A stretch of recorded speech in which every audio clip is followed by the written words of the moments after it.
Radhe Radhe. Hello everyone, let's begin with a new episode. यार please आप लोगों से रिक्वेस्ट है कि प्लीज़ लाइक कीजिए और सब्सक्राइब कीजिए। आप इतने तो कर सकते हैं ना, लाइक तो कर ही सकते हैं। So let's start. हमने पिछली बार सुना था कि माही ने किस तरह से घर वालों को भड़काया था और वह दादी के पास सोने को राजी हो गई थी, और वहीं रणवीर भी बहुत गुस्से में था। अब आगे एक शख्स एक आलीशान बिल्डिंग में रूफटॉप पर खड़ा हुआ पूरे शहर को देख रहा था। वह रूफटॉप आसमान छूता एक इमारत का था, जहां से करीब आधा शहर नजर आता था। उतनी ऊंचाई से होने की वजह से वहां तेज हवा महसूस हो रही थी, जिसमें उस शख्स के कपड़े हवा में उड़ रहे थे, पर उसकी आंखें इसमें काफ़ी ज़्यादा गहरी और राज से भरी हुई थी।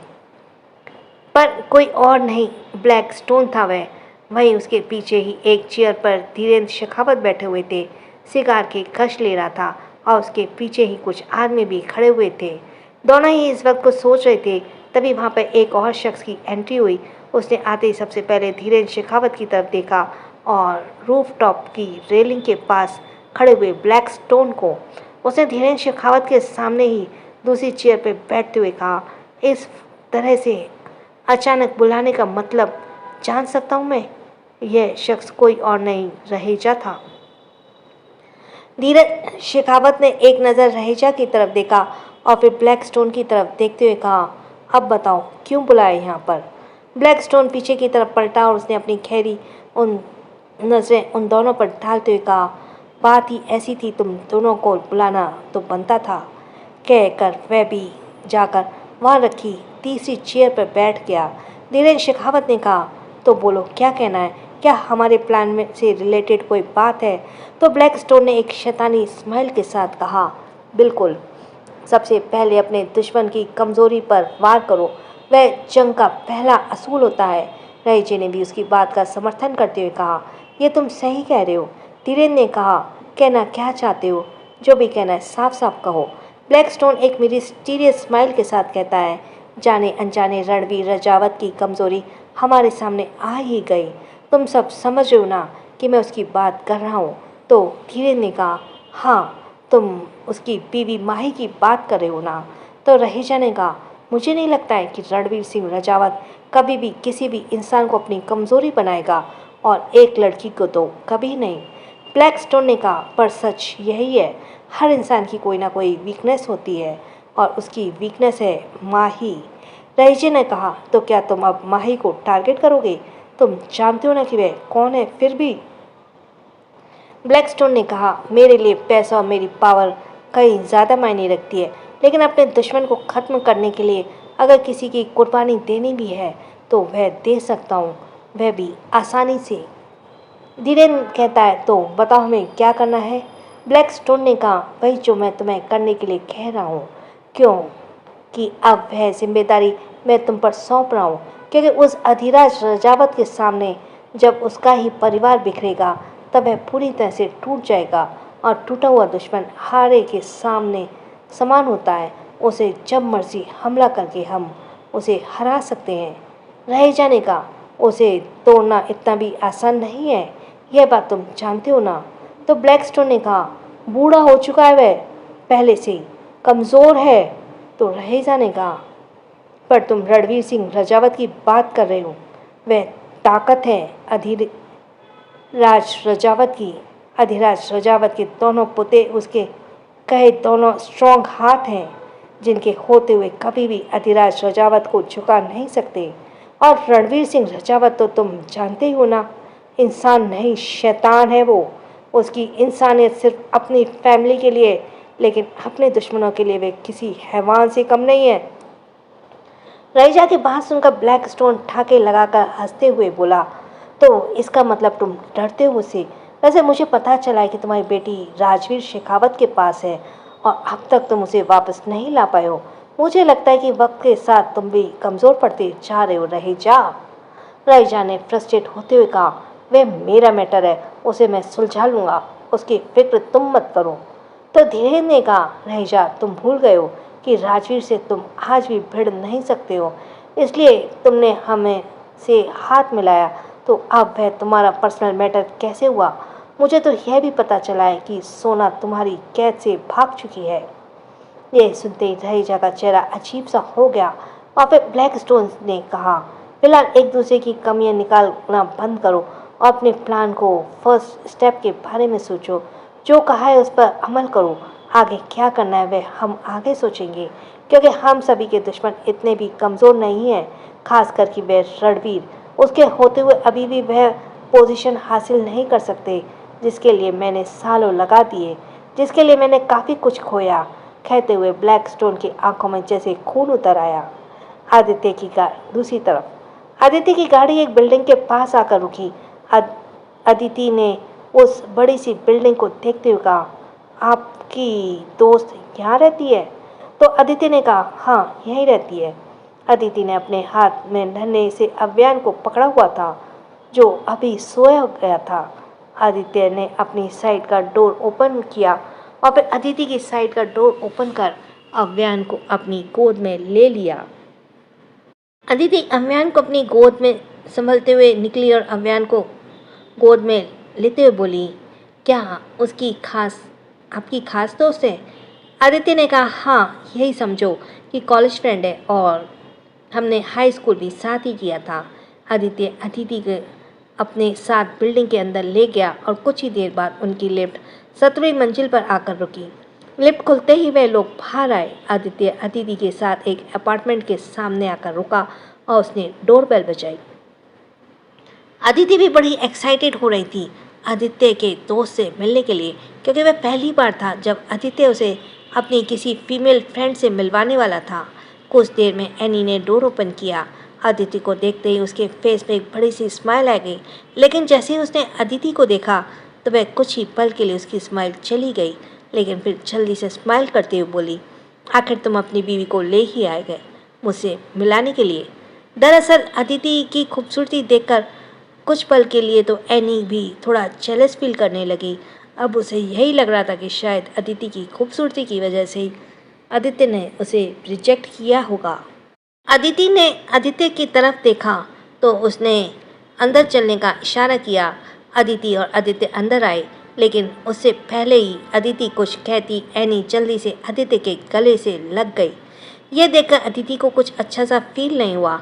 आखिर वह उसकी बीवी थी, लेकिन फिर भी उसने सोचा कोई बात नहीं, कॉलेज फ्रेंड है तो शायद इतना ही चलता ही होगा। आदित्य ने एनी को दूर करते हुए कहा, मेरी बीवी से मिलो, यह अदिति आदित्य सिंह राजावत। एनी ने अदिति को साइड हक करते हुए कहा, मुझे तुमसे मिलकर बहुत अच्छा लगा।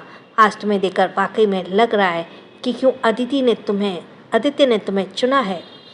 अदिति कुछ बोलती तभी उसे जानी पहचानी सी परफ्यूम की स्मेल आई, तो अदिति ने मन में मन कहा, यह तो वही परफ्यूम है ना जो उस दिन आदित्य के शर्ट से।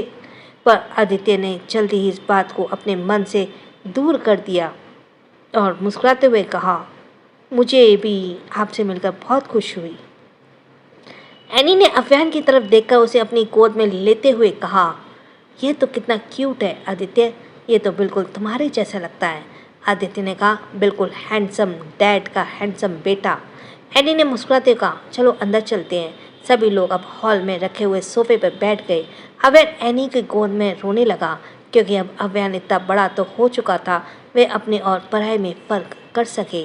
अदिति ने उसे अपनी गोद में लेते हुए कहा, अरे अरे रोते नहीं है, ये तो आपकी आंटी है ना बेटा। अव्यान अपनी माँ की गोद में आकर चुप हो गया। एनी ने कहा, लगता है अब ये अनजान लोगों के पास नहीं जाता है, पर कोई बात नहीं, जल्दी से मुझे भी पहचान जाएगा। आदित्य ने कहा, हाँ ये अनजान लोगों के पास अनकंफर्टेबल फील करता है। एनी ने खड़े होते हुए कहा, मैं आप लोगों के लिए कुछ लेकर आती हूँ।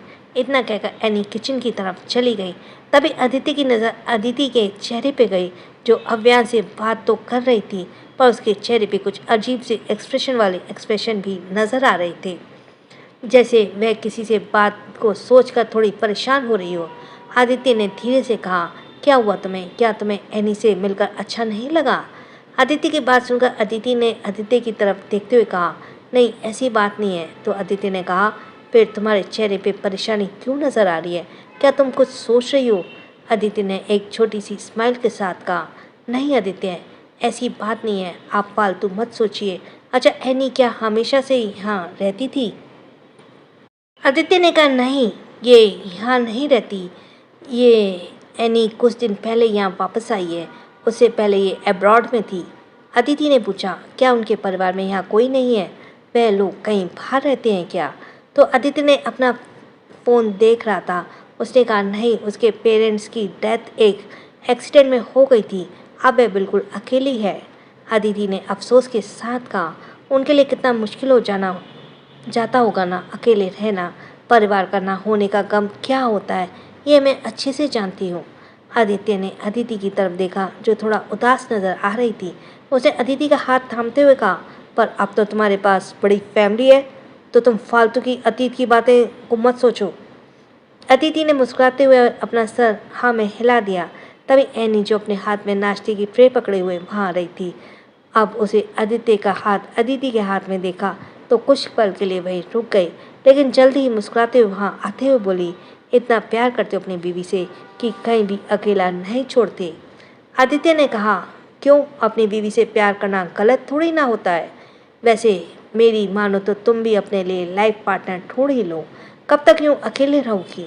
एनी ने ट्रे को टेबल पर रखा और सोफे पे बैठते हुए बोली, अब जिसे पसंद किया था उसने तो किसी और को पसंद कर लिया, और फिलहाल नहीं लगता कि इतनी जल्दी मुझे कोई और पसंद आएगा। अभी एनी की बात सुनकर आदित्य को ऐसे लगा जैसे उसके गले में कुछ अटक गया हो। वह खांसते हुए एनी को देखते हुए लगा। वहीं अदिति ने पूछा, क्यों, आपको कोई पसंद था? फिर आपने उसे शादी क्यों नहीं की? तो एनी ने एक नज़र आदित्य को देखते हुए कहा, बताए ना, उसे कोई और पसंद आ गया था, इसलिए, वरना मैं तो आज उसे ही बहुत पसंद करती हूँ। कहते हुए एनी ने तिरछी नज़रों से आदित्य की तरफ देखा तो आदित्य ने उसे इशारा करके चुप रहने के लिए कहा।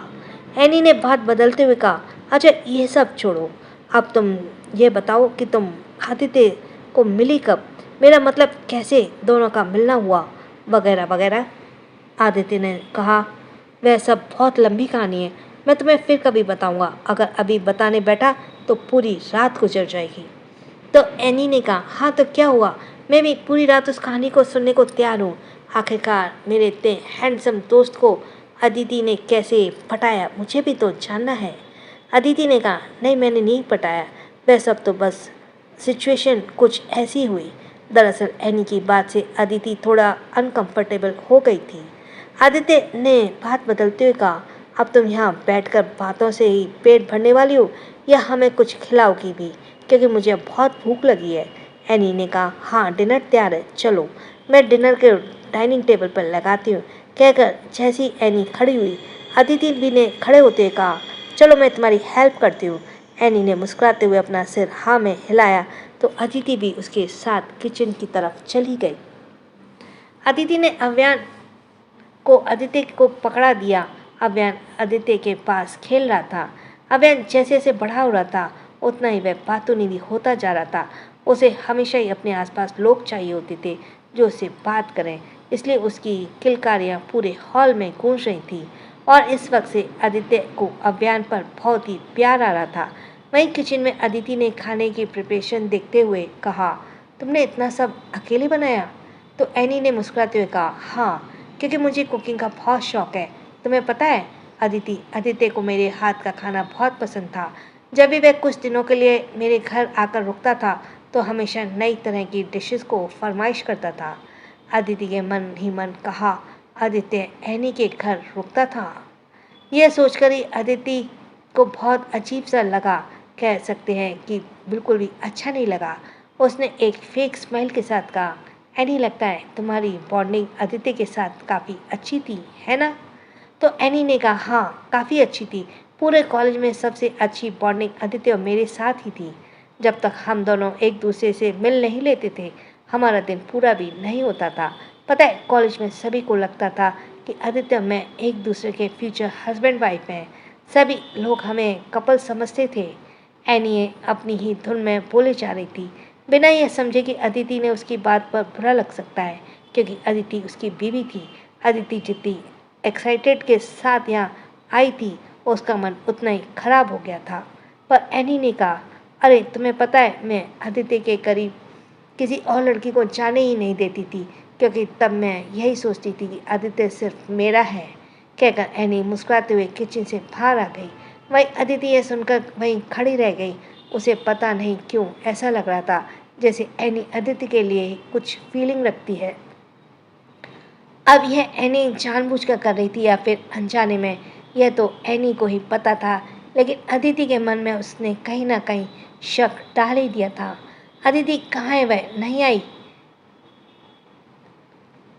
आदित्य ने पूछा तो एनी ने कहा, अरे वह आ रही है, तुम बैठो। अव्यान अब तक सो चुका था, इसलिए आदित्य ने उसे सोफे पर ही सुला दिया और साइड में कुशन भी लगा दिए ताकि वह नीचे ना गिर जाए। एनी ने खाना आदित्य की प्लेट में सर्व करते हुए कहा, तुम्हें पता है आदित्य, आज सब कुछ मैंने तुम्हारा फेवरेट ही बनाया है। मुझे अच्छे से याद है तुम्हें मेरे हाथ से बनी कौन कौन सी डिशेस पसंद थी। आदित्य ने खुश होते हुए कहा, कमाल है एनी, तुम्हें सब याद है। एनी आदित्य के पास ही चेयर पर बैठते हुए बोली, अब जल्दी से यह सब डिशेस टेस्ट करके बताओ कि कैसी बनी है। तुमने वैसे मिस तो बहुत किया होगा ना मेरे हाथ के खाने को, और शायद मुझे भी। आदित्य ने कहा, कितनी बोलती हो तुम। एनी ने कहा, क्यों नहीं बोलूँगी, मेरे दोस्त हो तुम। चलो अब ये टेस्ट करो, और तुम्हें बहुत पसंद थी ना ये। कहकर एनी ने वो डिश स्पून में ली और आदित्य के होठों की तरफ बढ़ा दी। आदित्य ने कहा, मैं खा सकता हूँ, तुम क्यों ये सब कर रही हो। एनी ने कहा, क्यों मैं नहीं खा कर सकती हूँ, तुम्हारी दोस्त हूँ, मेरा हक बनता है। कहकर एनी ने ज़बरदस्ती आदित्य के मुंह में वह स्पून डाल दिया और स्पून को वहीं छोड़ दिया और खिलखिलाकर हंसने लगी। आदित्य ने चम्मच मुंह से हटाते हुए कहा, तुम आज भी स्टूपिड हरकतें करना नहीं भूली ना। आप दोनों ही किसी कॉलेज गोइंग स्टूडेंट्स की तरह बिहेव कर रहे थे। वहीं अदिति जो खाने का बाउल लिए किचन से बाहर आई थी, लेकिन जैसे उसने आदित्य और एनी को इतना हंसते बोलते हुए देखा तो उसका मन बहुत दुखी हुआ। अब तो उसका यहाँ ठहरने का मन नहीं था और उसने मन ही मन कहा, क्या आदित्य भूल गए हैं कि वे मेरे साथ यहाँ आए हैं। आदिति ने जाकर बाउल को वहीं टेबल पर रखा और आदित्य के दूसरी तरफ बैठ गई। आदित्य बिल्कुल बीच में बैठा हुआ था और एनी की और आदिति दोनों आमने सामने बैठी हुई थी। आदित्य और एनी को पता ही नहीं चला आदिति कब से वहाँ आकर बैठी हुई है और उन्हें ही देख रही है। आदित्य और एनी अपने स्कूल और कॉलेज की बातों में इतना खो गए थे कि अब अदिति को ऐसे लगा जैसे वे यहाँ पर फालतू में ही आई है। उसने बेमन से वहाँ पर थोड़ा बहुत ही डिनर किया और कुछ देर बाद वह लोग वापस रजावत पैलेस के लिए निकल गए। आदित्य गाड़ी ड्राइव करते हुए बीच बीच में अदिति की तरफ देख रहा था, जिसका चेहरा काफ़ी उदास नजर आ रहा था और वह विंडो से बाहर देख रही थी। आदित्य ने गियर चेंज करते हुए कहा, क्या हुआ, जब से तुम वहाँ से आई हो काफ़ी चुप चुप हो, कोई बात बुरी लगी है क्या। आदित्य ने बिना आदित्य की तरफ देखा कहा, नहीं तो मैं बहुत थक गई हूँ, बस अब घर जाना है। कुछ ही देर में वह लोग रजावत पैलेस पहुँच गए। अदिति ने एक्सक्यूज मी सॉरी अदिति ने अव्यान को संभाल कर उसे पहले ही आदित्य उसकी साइड का डोर ओपन करता। अदिति डोर ओपन कर बाहर निकल गई और चुपचाप अंदर चली गई। आदित्य और अदिति का बिहेवियर बहुत अजीब लग रहा था। जब वह रूम में आया, अदिति ने अब तक चेंज कर लिया था और वह अव्यान को सुला रही थी। आदित्य ने पूछा, अदिति क्या हुआ, कुछ तो बताओ, वहाँ पर भी तुम चुप चुप सी थी। अदिति ने अव्यान के पालने में सुलाया और आदित्य की तरफ देखते हुए कहा, मुझे लगता है मुझे वहाँ नहीं जाना चाहिए था, क्योंकि वहाँ पर मुझे तो ऐसे लग रहा था जैसे मैं तुम दोनों के बीच में आ रही हूँ।